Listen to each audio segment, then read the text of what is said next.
आखिरकार निर्वाचन आयोग ने राजनीतिक दलों को फटकार लगाई है कि अगर उन्होंने चुनाव प्रचार के दौरान कोरोना संबंधी दिशा निर्देशों का पालन नहीं किया तो वह रैलियों पर रोक लगाने को बाध्य होगा।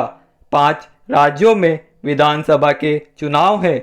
उनमें से 4 राज्यों के मतदान खत्म हो चुके हैं। पश्चिमी बंगाल में भी 4 चरण के मतदान हो चुके हैं। आखिरी 4 चरण के मतदान बचे हैं। हैरानी की बात है कि अब निर्वाचन आयोग को कोरोना नियमों की सुध आई है। जब 5 राज्यों में चुनाव प्रक्रिया शुरू हुई थी तभी कोरोना के मामले बढ़ने शुरू हो गए थे और कई राज्यों में यह चिंताजनक स्तर पर पहुंच चुका है। मगर राजनीतिक दल बढ़ चढ़कर रैलियों में अपना शक्ति प्रदर्शन कर रहे थे। लाखों की भीड़ जुटाने में जुटे थे। राजनीतिक दलों के वरिष्ठ नेता सड़कों पर जुलूस निकालने से लेकर मोहल्लों में घर घर जाकर संपर्क बना रहे थे।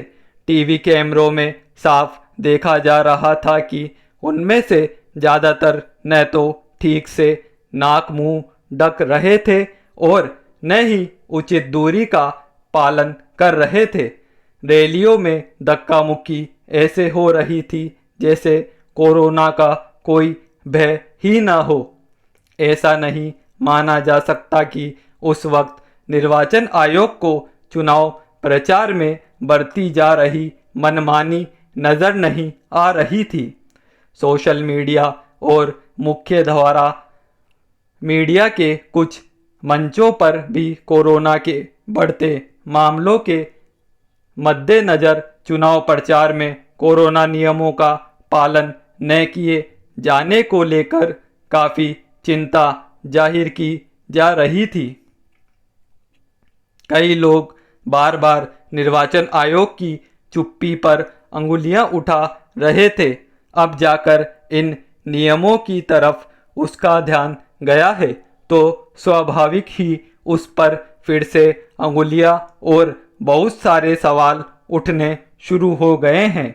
इस बार 5 राज्यों खासकर असम और बंगाल में चुनाव प्रचार के दौरान राजनीतिक दलों की मनमानियां को लेकर खूब आपत्तियां दर्ज कराई गई और सब में निर्वाचन आयोग की भूमिका लगभग निष्क्रिय बनी रही।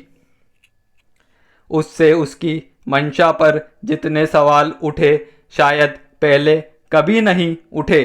कोरोना नियमों को लेकर उसकी चुप्पी सचमुच हैरान करने वाली थी।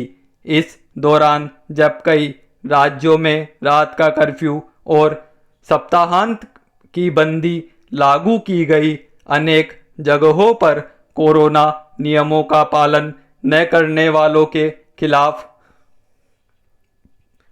पुलिस की सख्ती के कई उदाहरण सामने आए, जिसमें ठीक से मास्क न पहनने पर कुछ लोगों को बेरहमी से पीटने तक की तस्वीरें खूब प्रसारित हुई। पर निर्वाचन आयोग चुनाव प्रचार में कोरोना नियमों के उल्लंघन को लेकर चुप्पी साधे रहा। अब उसके रैलियों पर रोक लगाने संबंधी धमकी को लेकर स्वाभाविक ही सवाल उठ रहे हैं। इससे कितनी राहत मिल सकती है? अब तक तो काफ़ी लोगों में संक्रमण फैल चुका होगा। अब कुछ ही जगहों पर मतदान होने बाकी है। उनमें कितने लोग को संक्रमण से रोका जा सकेगा? यो भी चुनाव वाले राज्यों में कोरोना संक्रमण के सही आंकड़े नहीं आ पा रहे थे।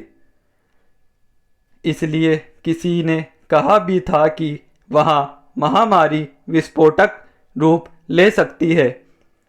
निर्वाचन आयोग ने चुप्पी साधकर एक तरह से राजनीतिक दलों को मनमानी करने की छूट दी।